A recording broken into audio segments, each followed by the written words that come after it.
All right, folks, Caroline Glick will join us momentarily. By the way, Hillary using the private emails as Secretary of State against the rules, against the statutes. I heard she said, "What difference does it make?"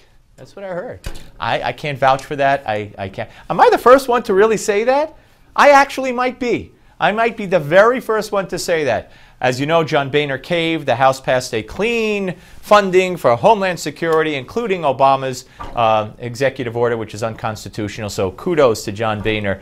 Let's watch Bibi Netanyahu first. To the deal, not a single nuclear facility would be demolished. Thousands of centrifuges used to enrich uranium would be left spinning. Thousands more would be temporarily disconnected, but not destroyed. Because Iran's nuclear program would be left largely intact, Iran's breakout time would be very short, about a year by U.S. assessment, even shorter by Israel's.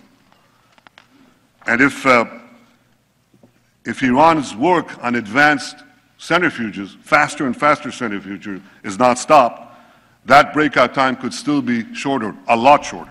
All right, folks, joining us now is Caroline Glick, senior contributing editor to the Jerusalem Post, author of The Israeli Solution, a one-state plan for peace in the Middle East. And Caroline, welcome. And what did you make of the man you used to have a very close contact with? Hi, Steve. It's great to be on your show. Thanks so much for having me. And I have to say that I think that Netanyahu's speech was as close to pitch perfect as we've seen from a leader in Israel or anywhere really in recent years. I thought he did a fantastic job laying out just how terrible the deal that Obama is negotiating now with the Ayatollahs in Iran is for Israel, for the region, for the United States, and for the entire world. I don't think that he could have made the case more solidly than he did, and good for him. How's it going over in Israel? Well, you know, it's. I think that the public was very moved and roused by what he said, and the media is going nuts because they're extremely left-wing, and so they sought from the moment that he finished his speech to minimize the importance of what he said and to again shift the conversation to the fact that the Democrats are mad at him. But I think that the demonstration of bipartisan support for Israel that will manifest in that chamber today gives lie to the claim that Netanyahu is harming, specifically he personally is harming U.S.-Israel relations, and that there's a smaller amount of support of the United States among decision makers for Israel today than there was a month ago when John Boehner invited him to address the joint session of Congress. How close is? I'm sorry, I was going to say how close is the election, the polls right now when it comes to his being reelected?